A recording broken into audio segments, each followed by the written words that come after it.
Hey everybody, it's Linnea here for Miss Ink Stamps, and today I'm going to be creating a spooky haunted house, kind of like a mini scene card. So I'm starting out here. I have two stencils, the Latte Love stencil and the In n Outs Marquee stencil. I'm going to layer that Latte Love stencil onto the center of a piece of 4¼ by 5½ inch white cardstock. I already have some pixie spray on this stencil from the last time I used it, but I do recommend using some sort of temporary adhesive with this stencil because there's a lot of fine little detailed images. Once I had that Latte Love stencil adhered onto my cardstock, I then taped the In n Outs Marquee stencil over the top. Now this stencil has multiple pieces. This one is the one with that large open area. This is going to allow me to ink blend and stencil that Latte Love stencil design just inside of this marquee shape. So I'm going to use 3 colors of Distress Oxide inks. I have Carved Pumpkin that I started with in the center. Then I'm doing some Scattered Straw at the top.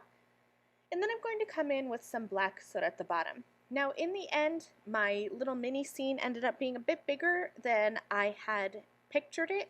So the black isn't really seen or shown that much, but I wanted to add it as a grounding element for my haunted house. So once I have all of those Distressed Oxide inks onto my card background, I'm going to go ahead and peel off the tape, removing that marquee stencil first, and then I'll peel off that Latte Love, and now you can see how I have that fun pattern only in that inside shape. Now I wanted to use another piece of the In n Outs Marquee stencil and add a thin line of black glitz glitter gel as a frame around my stenciling. I didn't add any pixie spray here, but you could.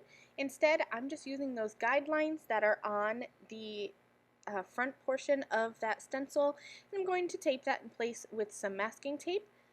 Then I'm going to stir up my black glitz glitter gel, and just using a palette knife, scrape this all over that fancy frame. I love how there's those 2 little dots in the center of each of those vertical lines. I think that's a really nice element. So I'm just going to go all the way around, making sure that I fill in all of those areas with the black glitz glitter gel because I wanted to have a nice frame. Then I'm going to scrape off the excess and put that back into the jar. Then I'll set that panel aside. That just needs about 30 minutes to dry, which is perfect because I'm a slow colorer, and so by the time I'm done coloring my images, my background will be dry and I can assemble my whole card.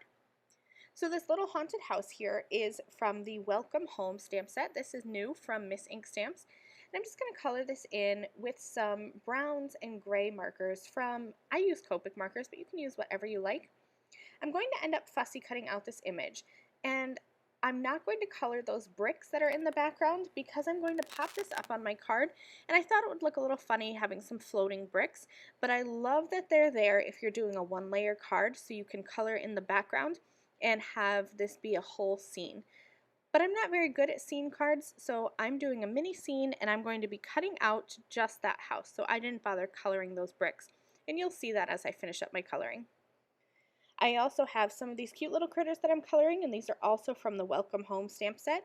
I'm going to color the little hedgehog, the bat, and the mouse. Then I'm going to use my scissors to cut these out, and I just wanted to give you some tips and tricks for fussy cutting because I know a lot of people say that they struggle with it. I like to use spring-assisted scissors, but you can use whatever you have in your craft room. But the biggest tip for fussy cutting is you want to keep your dominant cutting hand still. So my right hand is my cutting hand, and you can see how I'm not moving my wrist of my cutting hand. Instead, my left hand is moving, and I am turning and twisting the cardstock while keeping my scissors straight. That really is the key to fussy cutting.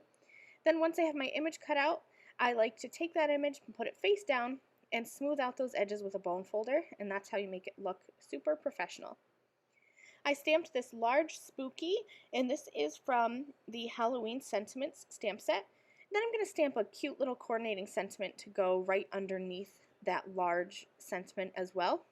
I'm just kind of laying out my card here, figuring out how I want these cute little critters to go, and just getting a basic idea of the final layout of my card.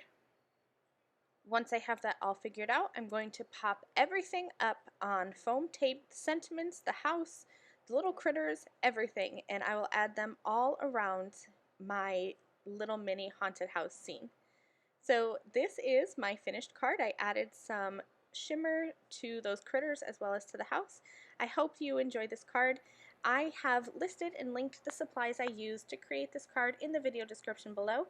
Thanks for watching. I'll see you again soon. Bye!